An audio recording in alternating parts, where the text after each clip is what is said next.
This episode is different. I don't know, let's see. So this is the organization that is built by students for the students. Why? Why you're doing it? Why someone should come and join you? I also feel like a lot of students, when they come here, have housing issues. They provide false information about the ranking of the university. It's been like that for, I believe, 20 years. How was your first launch? Like beginning of a new chapter, and we didn't even know how it's gonna go yet. Talked about embassy supporting you. I don't know. A lot of people actually think that way. The balance of working and studying depends on the person, I think, and what kind of work they do. If you work for a company, something related in your field, that could be useful to you because A lot of students are coming into the UK through an agency Yep. that gets them enrolled into a university that the students themselves don't know much about. We also have a Telegram channel everywhere, on LinkedIn, on Insta. That's it. We basically advertise as much as we can. Going through some comments to your post on Instagram, that's an interesting exercise. Funding is another big thing to this kind of organization. How are you guys funded? okay, so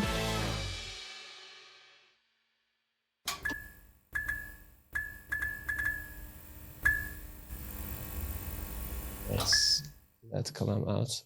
Great. We can start. Ladies, thank you very much for coming to our little Gashtak. This episode is different. It's different because, first of all, we have not one but three guests. And you guys are representing an organization, Uzbek Student Union. And the third thing that's making this episode special is obviously the language. We are not communicating in Uzbek. We've decided to make it in English so that we can capture the wider audience to understand what an amazing job you guys are doing. So to people who have just tuned in, tell me about Uzbek Student Union, what it is, why it should be interesting to people who are listening. The Uzbek Student Union is a student-led organization that is aiming to connect students from Uzbekistan who are studying in the UK, who are studying abroad in general, and who want to feel like they're a part of the Uzbek community abroad. And I think this is our main goal. So you are focusing not just on students who are in the UK, you are aiming to be an international organization.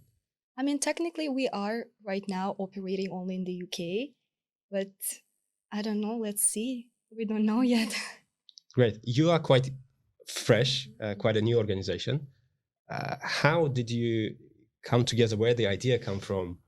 How it happened? it happened in December 27th, 2023 is our birthday actually. Yes. We were all in Tashkent. All of us, our background is we all have Central Asian societies at our respected universities. So we decided to meet up and maybe think of how we can all like collab or do something together. And then we decided, why not have something new? Why not have an organization that is aimed directly at students from Uzbekistan? And so then we made the name, we made the Instagram, we made everything, and it all started like that. Initially, we actually planned to unite all Central Asian countries under that union, but then we thought that we wanted to do something more exclusive and related to Uzbekistan, which is why we spent the whole day, I remember, working on the idea, the charter, the main principles and aims and goals. All of you are co-founders. Yeah. You have another co-founder, Jasur, who is not present here. Yeah, our president. Your president. I was looking at your social media pages. There are quite a lot of people with fancy titles. Jasur is your president. Dono, you are general secretary. Yes. Sabina, you are responsible for the event coordinator. Event executive as well. Event executive, more fancier, yes. And Asha, you are information and communication executive. Communication executive. Or media. Is that the team, or do you have a wider team? This is the main team, this is the committee, but we do have our advisors who are helping a lot. So each of us have like a team of, I think it's 3 to 5 people who are also helping us with like some tasks, or like whenever we are like too busy with everything, they're just helping us. Are they students as well? Or? Yeah, right. They're all students. Right. So this is the organization that is built by students for the students. Right. We have volunteers as well who help in our events. setting up and doing different sorts of tasks. Why you're doing it? Why someone should come and join you? I think when you arrive to a new country, and sometimes the way you connect with other people is through finding like similar hobbies or similar interests. And sometimes those people could be from the same country you are, because you share so much of it together, and like you're learning all together, adapting in a new place. And as well as just having opportunities that are directly oriented towards Uzbek students, so they can come and they know that they're being represented, that their national holidays are celebrated, that their culture is spread around. And it's just like that sense of community, just coming all together and finding your own self within this new place you're here. I think that's a noble reason and cause to focus on.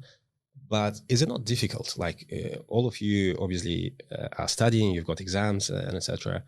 And this is not a small task, organizing events. You've done a few events so far. We'll talk about that as well. How do you manage to balance your studies and organizing all of this? I think because we all had this similar background of operating, like being presidents of Central Asian societies at the beginning, it was like a really good foundation for us to just understand how to manage it all. Because we were all organizing events or like managing a team of like people, Central Asian people, students, but it was all within our university. So it was on a smaller scale. And I think it was just like this gradual like shift from like not doing anything, then doing something smaller, and then now doing something on like a bigger level. So that's why I think it made it a bit easier.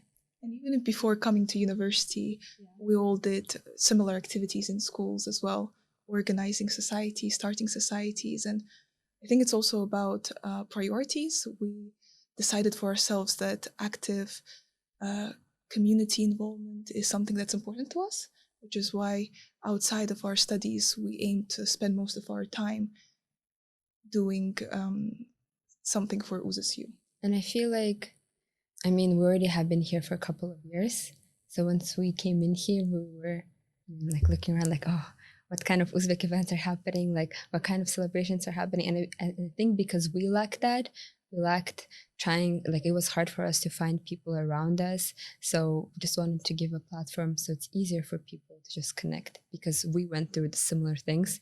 So we kind of understand what could there be like challenges at their different stages. So what your members will get is this connection, the networking through the events. Is that your pure focus, organizing events where students can network with each other? And also promoting the rights of students from Uzbekistan is also one of our aims as part of our charter. That's interesting. What do you mean by promoting the rights of Uzbek students? So that's something that we're planning to do in the future, especially with a particular focus, is when students reach out to us with particular ideas, particular initiatives, we're planning to help them set their own projects up in the UK, so help them with their initiatives as well. Can they reach out to you with their problems too? I think it depends on the scope of their like problems. There's like so much we can do as a newly established society. And so I think it depends, right? If it's a legal problem, then I guess our capabilities are limited at the moment. Right. But obviously we'll be talking about the future plans, but are you planning to kind of have a network of specialists who may somewhat help the students who might have some issues, be it legal or otherwise? Yes, I think we do. So you've started officially, you've launched in March? March 2nd of March, yes. There was a wide coverage, obviously, in local media as well. Tell me about it. So how was your first launch? What did it go as you wanted it to go? And what did you learn from that for your following subsequent events? I loved the launch. I think it was my favorite event. We were talking about it on our way here, actually. I think launch was my favorite event because it was like beginning of a new chapter, and we didn't even know how it's gonna go yet because we just started. We started talking to the embassy. We presented the idea to the embassy, and I think it was in a month, like a month in advance before the event. We started planning and everything. I don't know. I liked it a lot. I think it went well. So to those who were not familiar, what was the launch about? Can you tell me a bit more what you did your launch event? So we introduced the UzSU with a presentation. We answered questions of the audience. So had the ambassador himself speaking at the event. And then we concluded the event with a Zakovat formed question quiz. That was the most fun and The most highlight. interactive. Yeah, I think highlight for our Uzbeks is always plov. I think Yes. we Of course. always can sell our events saying like there's gonna be food, you know, Yeah, and everybody yeah. comes in. And I think the whole dynamic of it just being all flowy.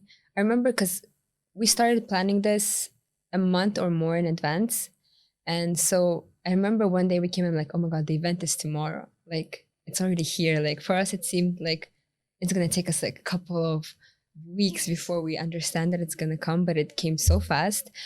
But then the process went really smooth. I think the whole presentations and then like talking to people afterwards about their ideas, about any of their comments. We liked how people were eager to join, how many requests we got, if they could join the team, if they can help out with anything. People send us like, oh, I have experience in doing this and this. Can I use this within your platform?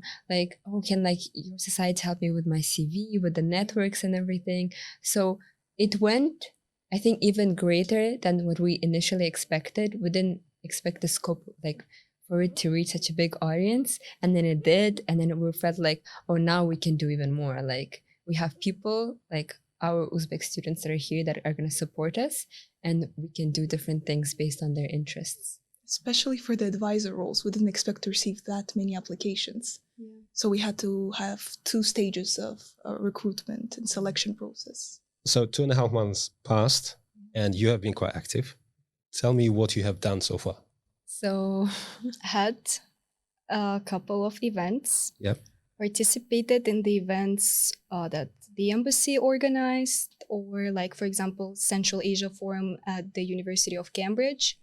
Also the conference at the University of Oxford.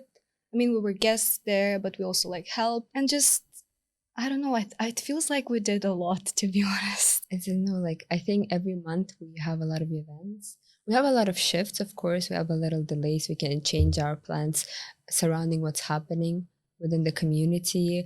Also, like, all the, like, issues with, like, funding with spaces and everything also comes in the way of whatever we can achieve of when we do events. But it's also nice that we feel connected with the community, that they feel happy to invite us to the events as well and like help them out because they have seen what we have done in previous events.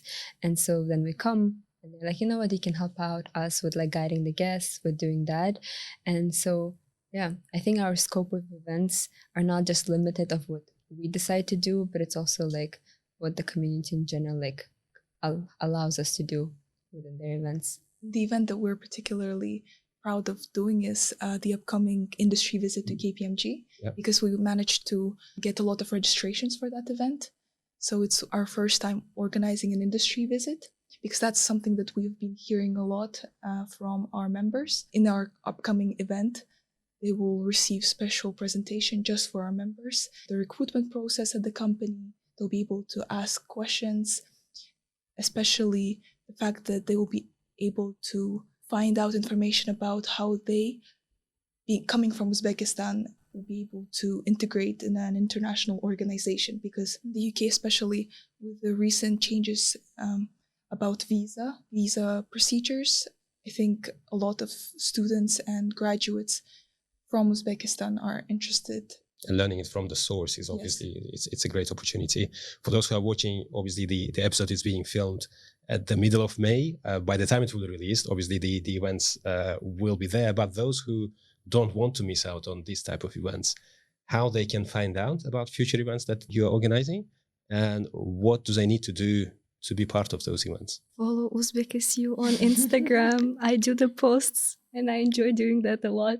So follow them. We always advertise them in advance, obviously.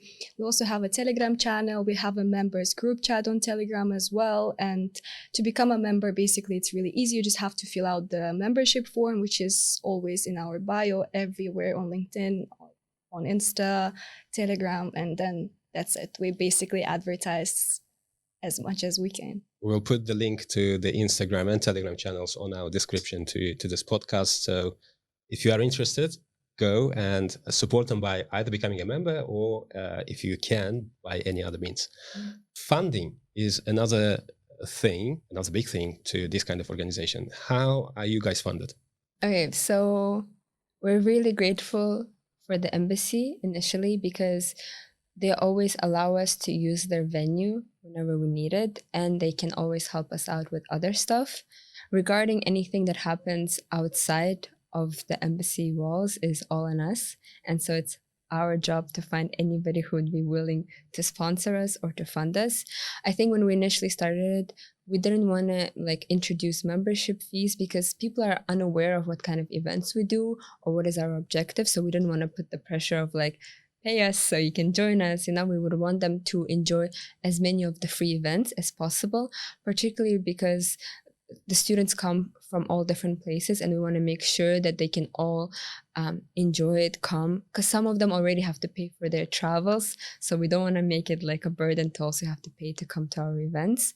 But currently we only had one event that was not like you had to pay a fee to come for it.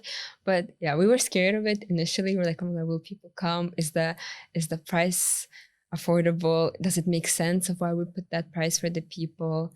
But it still did work out. We did have people come. And it was actually our networking lunch with you. Yeah, I do remember. I think it was great, but obviously my judgment is not objective here. Yeah, we also think it was great. Yeah, we really liked it. And people really liked it. And I met a couple of other students. Like, I don't know them personally, but they know me from UzSU. So when they approached me, they were like, oh my God, you should do more networking lunches. Like, it's such an easy format to follow. And we're like, yes, I think it did really work out well. It was really interesting. I mean, the conversations we had were quite broad as well. I mean, we spoke about, well, the change was the main topic, but topics like AI and stuff, I wasn't expecting to be talking about that. Censorship. Yes. And it's good that the embassy has kind of provided this platform for the young people to come and talk about these things. So you're planning to do more of these kind of events? Networking lunches? Yeah. Networking lunch is going to be like a series of events. So we're Good. planning to just invite guests once in a month, once in a couple of months, whenever we have like a free time for like an event. We're planning to diversify it, so not always related to business. Lots of different subjects and areas of interest. And also regarding the price, we're also not trying to earn out of it. We're just putting the minimum price just to cover the costs, because we'll always keep in mind that we're doing it for students and we want it to be as accessible as possible. So UzSU is obviously a non-profit organization, and the membership is free, or is it paid membership? No, It is free. a free membership. For now or forever? I don't think we have any plans of yet of introducing it. I think currently the free one works out for us well. I don't know, maybe in the future if we have like the big scale events that we cannot find sponsorships, maybe then we will start looking at other means of funding our events. As you said, you are a non-for-profit organization. The membership is free. Some events are paid for, some are not. I think most of them are not. We only had one event currently that was paid. Other were all free. You talked about embassy supporting you. When we were preparing for this episode, we talked to some people, and there was kind of a feeling that your organization is part of the embassy organization. Is that the case? No. A lot of people actually think that way, but it's not the case. We are in a great partnership with the embassy. However, we're an independent organization. Why would people think that you are part of embassy then? I think, first of all, a lot of our events happen at embassy. I think maybe people just get used to the embassy layout, so they always think, oh, because they always do it there, that means they kind of work there or they're like part of the embassy. I also, maybe us being present in other events that are non-UzSU related, like going to the other embassy events, they also see us like greeting them near the door, telling them, oh, you can come here, you can leave your stuff here, the event is happening there. So maybe in their head it formulates like, oh, like they're together, they're just like under, like the UzSU is under the embassy. But you're doing it like they're doing you a favor, you're helping them out with their events, so it's kind of a mutually beneficial setup. However, saying that, I've looked at your Instagram bio and the website link goes to the embassy website. So can that be the reason why people think that you're associated with the embassy? Yeah, probably because we're a bit slow with creating our page at the web, like at either the embassy's website, just like the link to like the societies that are connected to the embassy. We're just slow with creating our own website. That's like partially, I think, my fault as well. I need to remove the embassy link. Going through some comments to your post on Instagram, that's an interesting exercise. A It's lot actually under the networking lunch thing. yes, like the reel. yes. I think that's how it came to my Yeah. attention. There was a lot of kind of criticism addressed to the embassy, which was under your profile. Do you want to make some sort of statement that, well, you already said that you are not part of the embassy. What would you suggest to people who want to kind of provide their feedback to the embassy? Can they do it through you, or are there any other better channels to communicate that? I think we would be happy like to help them get in contact with the embassy if the comments that they left were like seeking for help rather than putting the blame on us. You know, I think it's a very different narrative of the way they approach, because sometimes it does not translate to us as them of like, oh, like maybe you can help me out. Like we can tell them like, you know, embassy's open. I mean, for us, we have just came into the embassy, knocked at their doors and be like, please accept us. Literally. Yeah, so that was our way of doing it. And I think anytime we go to the embassy and the other events are there, they always tell to other students as well that they can come at any time and give them any of their feedback or any of their problems or share anything that the embassy can help them out with. So I would say like just be direct, you know? You can come to the embassy, you can knock at their door. They're happy to like welcome and listen to you. And the diplomats working at the embassy are extremely welcoming and open. As Sabina said, they support our project as well. And also, especially the comments they received, we noticed that they were related to the visa-related issues. So we initially didn't even understand how we could possibly influence those sort of problems. I was, to be surprised, honest, to see those comments, because I have seen the dynamic of the change in the embassy, and I fully agree with you. They are very open, and they are very reactive and very responsive. So obviously, sometimes things get on the way of things, and people might not be as responsive as they normally are. But I think people need to kind of go and talk to the embassy rather than channeling their feedbacks and comments through other platforms. I also I appreciate the people that might have left sort of comments, but after we express that actually we are independent organization, this is not the matter that we're currently able to help you with, they understand and they're like, oh, so sorry, I thought it was a different way. I feel like our Instagram reels also makes us more popular because thanks to Asha, they always go get viral though. Yeah. That's good. They go viral, which brings a lot of more attention, and it's not always bad, but I guess as we say, any PR is good PR. Of course. Yeah, Asha is very good with knowing that what's trendy at the moment and finding the right spot for the. That's a good skill. That's a good skill. Speaking of you guys individually, can you tell me about your background? How did you come to UK? What are you doing here now? And again, how are you balancing whatever you're doing with the society? My name is Asha, and I'm currently Information Communication Executive at UzSU / President of KCL Central Asian Society, so Central Asian Society at King's College London, and I'm finishing my second year right now. I study media. My program's called Culture, Media and Creative Industries. I think since I was in middle school, I always wanted to study abroad. And the reason why I wanted to study in the UK, I think because the education is in English, because I visited UK a couple of times. I've been in London and I liked it a lot. So I always wanted to study here. In Tashkent, I finished Westminster Lyceum. So I finished it in 2021 and then went straight to the UK. I did a foundation year at school for international students, and then I applied to King's, and that's how I'm here. And you're studying at the moment which area? Media. Media. You're Culture, studying media right and creative industries. Yeah. Right. Sabina? Yes. So, hello, my name is Sabina, I guess. I was born and raised in Tashkent, but my family is originally from Samarkand. I'll say hello to Samarkand guys. To Khosrabot, to Mana, like all of you guys, hello. But then I was studying in English school. So I was studying in Tashkent International School, like since 5th grade onwards. So that's why I was already surrounded with a lot of different people from different cultures. And for all of us, it was the same set, like all of us are going to go study abroad. For some reason, it was always UK. I don't know why.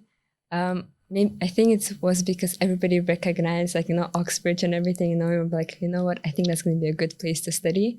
So then in my last year of university, I applied to UK, I got in. So I did my bachelor's in economics at the University of Manchester. And then I finished in 2023, so last summer. And then I applied to master's straight away.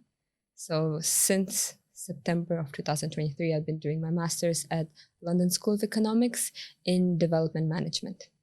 That's impressive. Dono, I know that you're coming from far.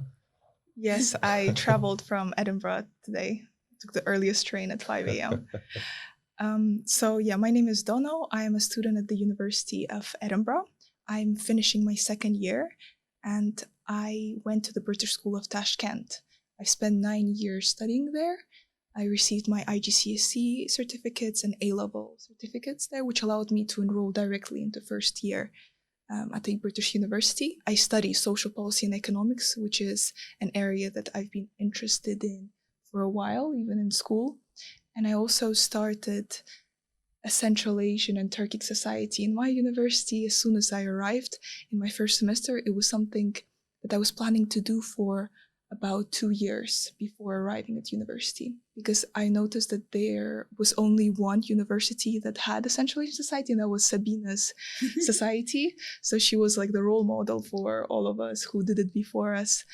And as soon as I arrived, I was looking for Central Asians all around the university. When I found a few students from Kazakhstan, I reached out to them to see if they know anyone else from Central Asia. And like that, we were able to establish a society. We have about 20 regular members. But other than that, we have a lot of international students, British students that come to our events. So far, it's going great. That's great. I mean, Edinburgh, I wouldn't expect that many people to represent our region.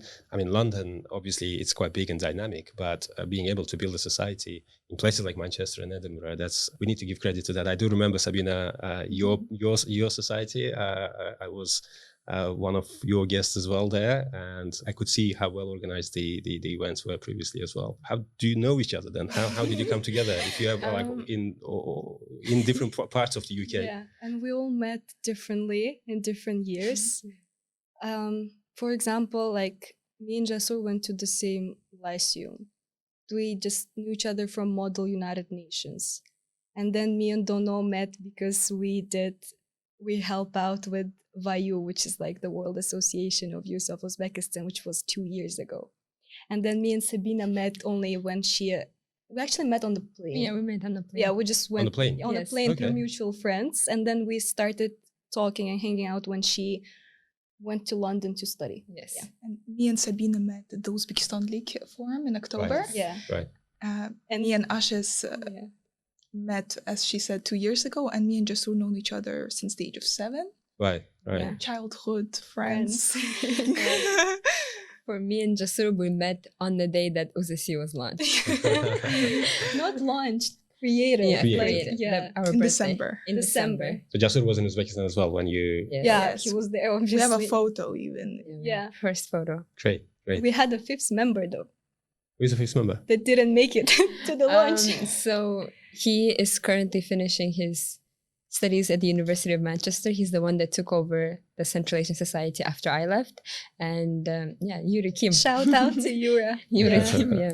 Yeah, I Could think I have met been him. here. Yes, He was at the you event. met Yes. him, yeah. Great. I admire your guys' energy. I mean, these kind of things require a lot of energy. What are the plans for the future? What should people expect from the society? So, I mean, our events and everything revolves around the academic years of other students. So currently, until the end of the May, all our events since March and May are all focused mostly on like academic and career related stuff. And that's how we're going to end the month off. And then starting in the summer period, we want to focus more maybe on the social aspects. The students that are here, encourage them to be more out, maybe organize some hikes, organize some field trips, and do more of that like community building stuff, because all the academic and career related stuff will not be the most important during that period.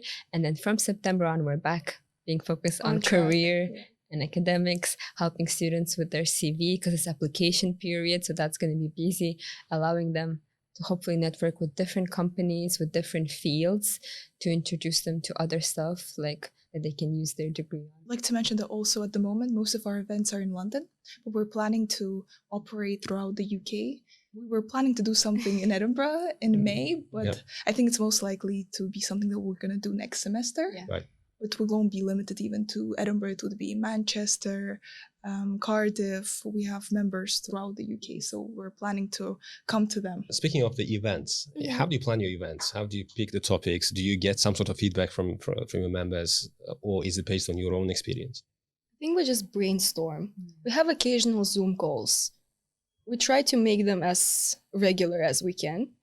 And then during those Zoom calls, we just like think of what we can do next month, and then we have those like outline of events that we would like to do, and then we just see which ones are possible, like doable in like a certain period of time, and then we just proceed with that. It also depends. Like, I mean, we made a rough plan in March when we had our launch. We also had a rough plan of what we want to do for the next 3 months. And of course, the first month, it was easy to follow that plan because like we're just new. But after we started gaining like recognition from other people, we got invites to other places. So the events started to shift around. And then we also started networking with people, which were like, you know what, you can come, like we can do this, we can try to do this collab, which I think is like also where we got like KPMG, for example, is we got reached out. We're like, this is a great opportunity, like we're gonna go with it. And because certain things work out, we want to like continue it. Similarly with like industry visits, we hope to continue it with different companies and with like networking lunch. Like we see what works out from previous events, what we could adjust, and it also like on what topics we would think is interesting for our members based on their comments. I think I'm happy that they're able to express like their recommendations. They like the events, but they also could be like, oh, what if we try, like, what if we do something like this? What if you guys try something new? And so we always like try to listen, see if that's feasible for us, and then go from there. One of the factors I think that help to create and brainstorm is that we're not limited to our role. So even though everyone has specific set of responsibilities and tasks in the charter, we're always free to play around, experiment with the ideas of the events. So anyone is welcome to contribute within our committee as well as for people coming from the outside as well. Speaking of your members, obviously, given that you are becoming quite popular and hopefully your memberships number of your members are growing as well, I presume you are aware of the problems and issues the students are experiencing in the UK as well. Would you be able to kind of pinpoint a few problems that students who are coming from Uzbekistan to study here are experiencing at the moment? Challenges, not quite problems or challenges. It would be something that I've noticed not during my time at UzSU, but just some like a personal observation that I've noticed is that a lot of students are coming into the UK through an agency that gets them enrolled into a university that students themselves don't know much about. Right. So they provide false information about the ranking of the university, about what their degree and program looks like, and then when they come with some sort of expectations, their expectations are not met. Mm-hmm. That's just something I've noticed myself when I was talking to some students from Uzbekistan. I actually noticed that as well, and a lot of people do transfers. I have a couple of Uzbeks that I know that did their first year at some other university, and because it did not fit their expectation, they always like transfer and then try something else. I also feel like a lot of students when they come here have housing issues. Yep. I think people don't understand how, first of all, hard it gets to find a place to live, how unaffordable it gets, like particularly when you're in London and you don't expect so many costs, and I think it like just all piles up. Like your utility costs will come and you're like, oh wow, like what? I think it's like a lot of things.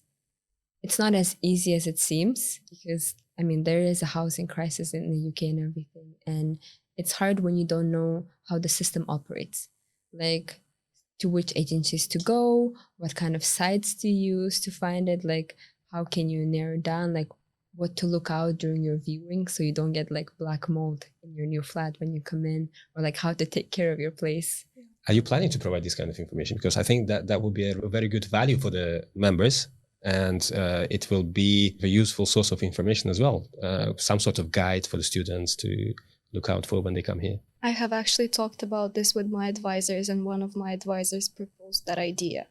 And I think during the summer term, when we don't have a lot of stuff to do, it's going to be like the perfect time to create a guide, just to include all necessary information, also possibly like renew it once in a while, just to include something new that's popping up.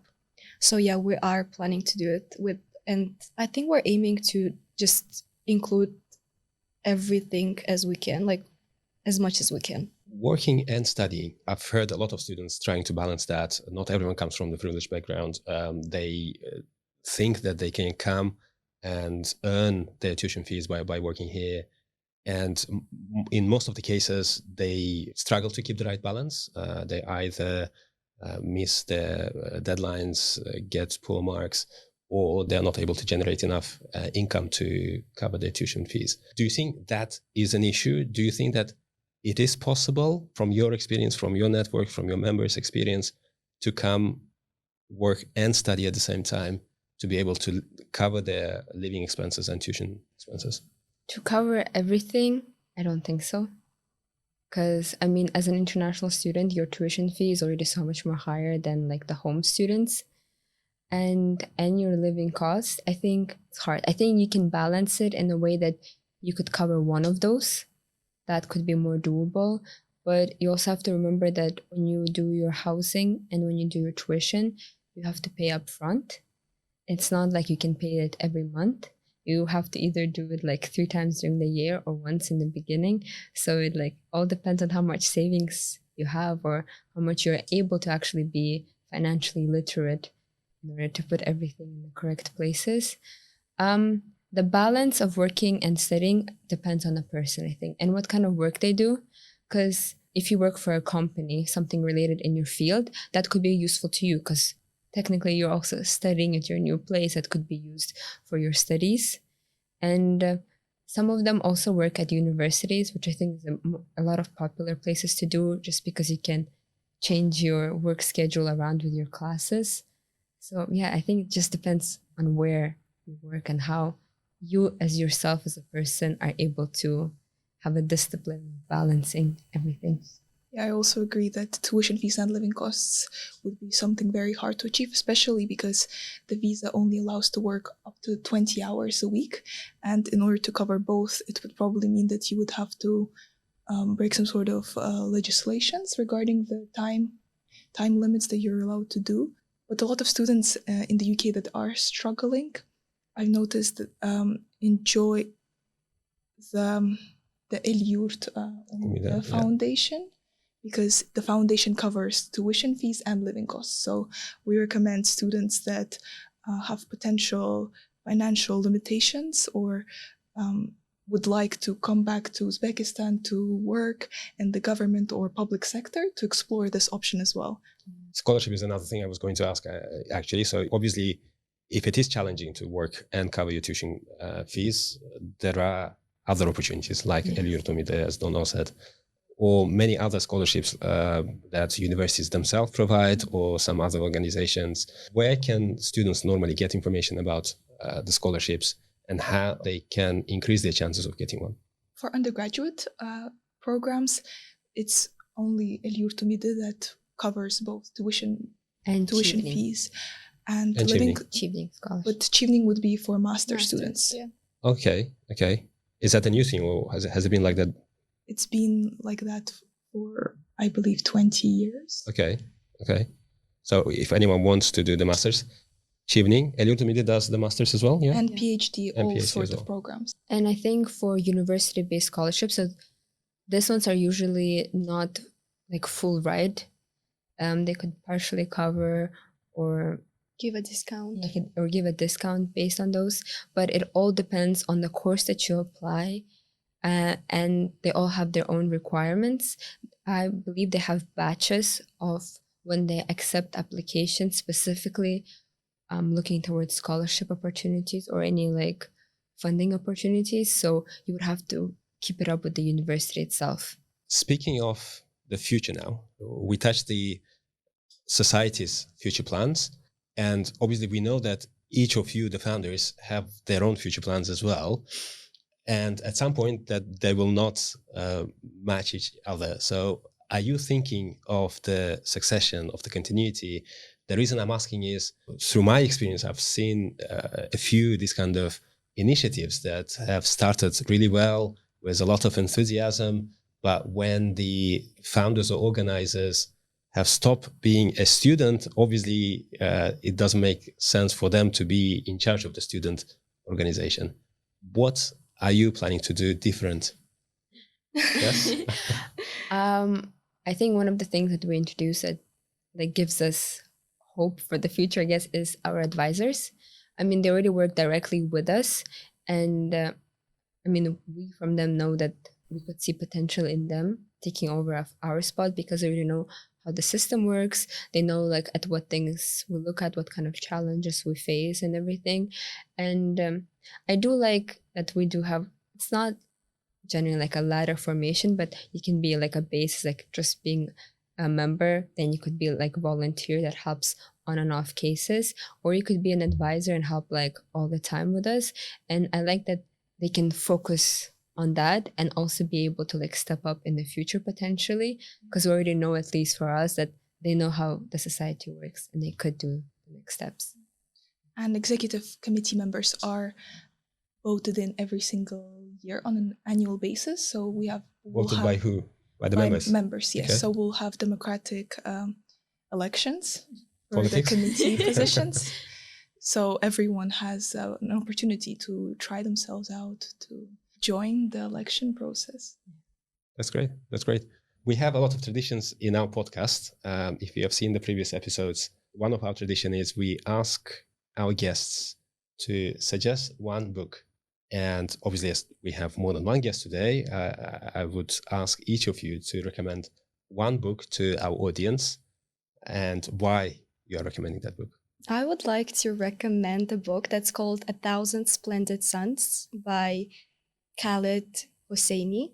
He's an Afghan-American writer and novelist, and it's basically a series of 3 books about the life of Afghan people from the Soviet takeover, so 1980s, to like the Taliban control after the 9/11, and it's just telling a story of regular people. 1,000 Splendid Suns, especially, is like, this one is my favorite because it's about women, and it's about the way their lives have been changed throughout the changes of the regimes in Afghanistan. Yeah, It's a great book. Yes, Sabina.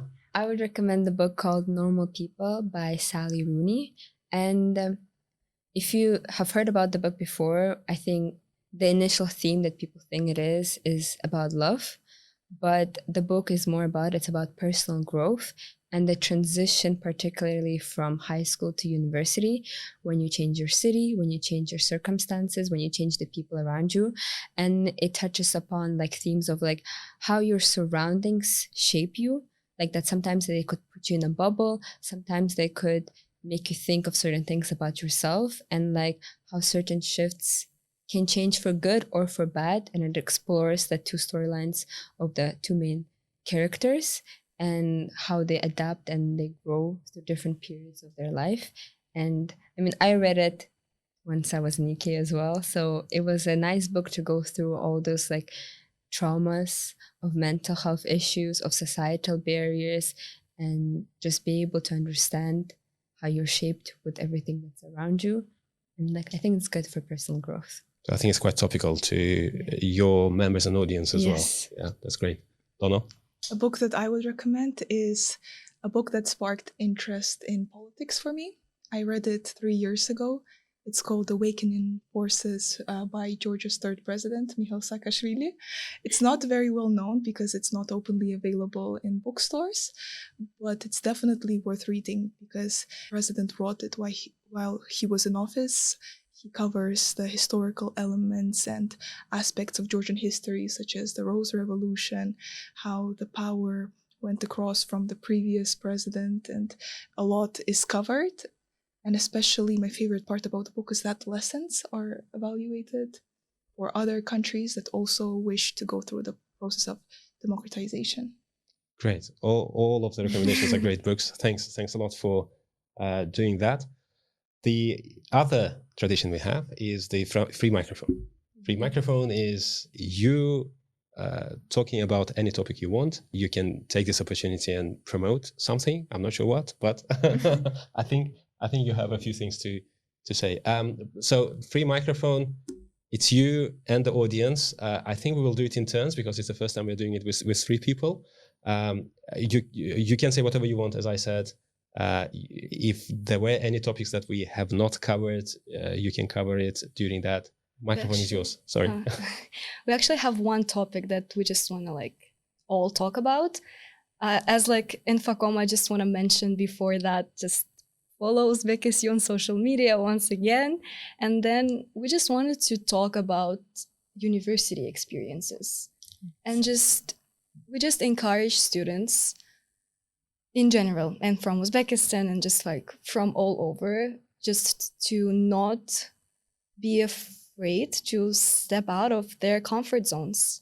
Because at the end of the day, they only have one university experience, the first university experience, especially if it's the one that they do abroad. And it's such an unforgettable experience that you just want to enjoy it and just take as much as you can from it. Expand your circle. Meet people of different cultures from different places, learn about their place, share about your own culture. You would not understand how people are so excited to learn about Uzbekistan. Be vocal, and you are not going to be in your young 20s all the time. Mm-hmm. So this, as in your years, while you're in a different place and such an opportunity that not a lot of people can have, use them and try everything. At this age, you can fail, you can restart, you can do anything, explore yourself in different fields, try anything you want. If you want to open up something, if you don't feel like that's successful, be happy just to maximize any opportunities that you have. You only have about 15 or 20 hours of lectures and tutorials a week, so you have a lot of free time to experiment. You can try out different societies. You can try skydiving, football, basketball. There's so many societies. There are about 200 or 300 societies in every British university, or even universities outside of the UK. So try things that you didn't even know about before you come to university. So do not waste your time, because after graduation, you won't be able to spend your time as freely as you can at the moment. Excellent. Thanks a lot. And the last tradition, I was thinking if we will be able to do it in this new format with 3 guests or not, but we normally ask the guests before us to leave a question to the following guest without knowing who they are, and obviously you don't know who the author of the question is. And so far it was our, I think, strongest traditions, because people ask many different deep questions that makes you think a lot. So I think I'll ask, and you again in turn will answer that question. The question was asked previously is there anything that you regret you've done so far in your life, and what kind of lessons you have learned from that?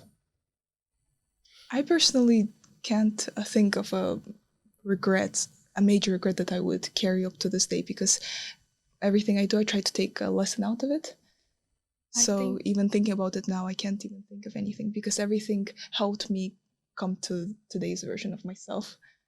I think I agree with Dono on this one, because of course, as every other person, I have done many things that I wouldn't be doing right now, or like I did some mistakes, like I've made them, but it's not something that I like necessarily like regret doing or something that I would go back to change, because yeah, it made me who I am. I think maybe there's not much of regret, but if I could like tell myself 4 years ago when she freshly came to UK is be ready for like the hustle culture of UK and know how things operate around you. So like sometimes I wish maybe I started applying for things earlier and didn't leave everything for the end. But I don't regret it in a way, because I still got opportunities that I got. I still worked in different places that I liked. And yeah. So if you turn any problem to a learning opportunity, obviously it will not be a regret. You will become a different person and you'll learn a lot from it. Excellent. Yes, Sabina? I think if you focus a little too much on regret, you're going to have a midlife crisis. So don't have regret, because, I mean, yeah, you're here because of Present. Yeah, live in the present. Excellent, excellent. I think this is a very good point to stop our podcast. It was really helpful. It was very, very informative. All the way from Edinburgh for that. A pleasure. I'm sure we will see a lot of the UzSU activities, and we hopefully will have you as a guest in future as well, where we will discuss your success and reach events that you are doing so far. So good luck to you. Thank you so much for inviting. Yeah, it was a pleasure to be here. Yeah. Thank you. Thank you. That's it. Thank you. Great. How did it go? Good. Did you cover everything? Yeah. Yeah.